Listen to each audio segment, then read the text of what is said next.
Hello, my name's Isabel and welcome to my presentation on the importance of qualitative exploration in improving the health of UK rail workers.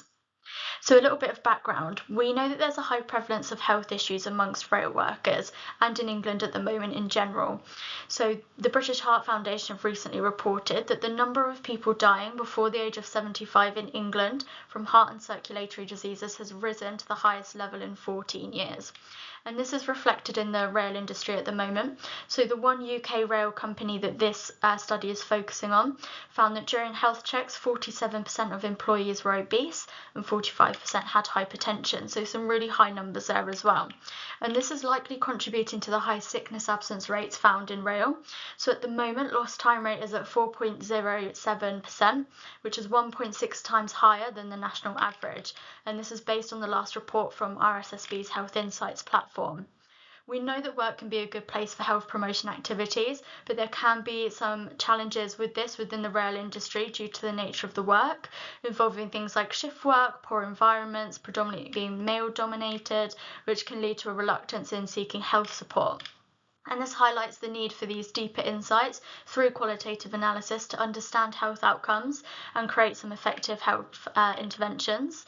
And this work was influenced by the RSSB Health Insights platform, which is a wider industry health data analysis tool, and it uses quantitative data and qualitative analysis to analyse and discuss findings, and it shows many benefits of deep diving into data. And it inspired this particular deep dive into one of the 21 companies that report their health data into this platform.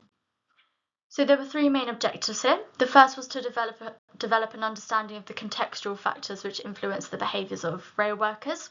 The second was to develop an understanding of how the rail environment and culture affect differences in health opportunities and outcomes. And the third was to identify areas for future targeted interventions. So the methodology used was a mixed method explanatory design, and this means that the quantitative data from 800 health checks on employees informed further qualitative exploration.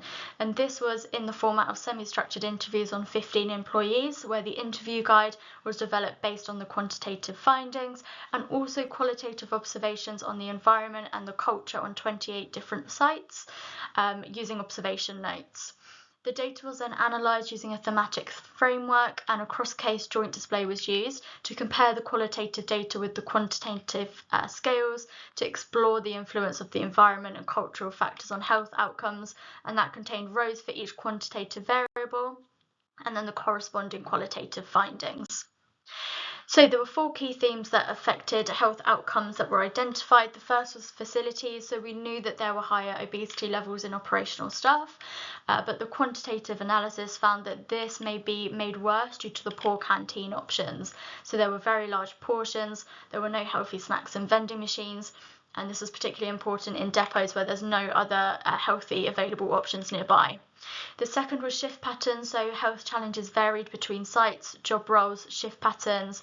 For example, those on constantly changing shift patterns generally had poorer health outcomes than those that were just on days or nights. The third was culture, so we knew that operational employees had higher smoking rates. From further qualitative analysis, we discovered that this may be influenced by culture and break practices.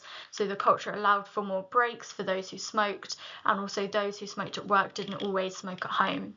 The last was workload. So we knew that office-based employees had elevated cholesterol levels, and we found that this may be linked to poor dietary habits like unhealthy snacking throughout the day at their desk instead of taking proper lunch breaks due to time pressures and high workload. And they also had poorer mental health scores, which may be linked to the high stress and inadequate work life that they reported. So there were two key learnings here. The first was the integration of qualitative analysis allowed for this greater understanding of the reasons behind health challenges faced by employees and the differences in health outcomes. And this approach can then inform future targeted interventions tailored to those specific groups. And the second is the importance of learning from one another. So linking it back to the Health Insights platform and the importance of sharing these findings within rail and beyond that, to ensure we have a happy and healthy workforce, and aligning to that overall goal of having health on par with safety. Here's a few references and resources if you'd like to scan that QR code to find a few links to some of the information that I talked about today. And here is my contact information if you have any questions. Thank you.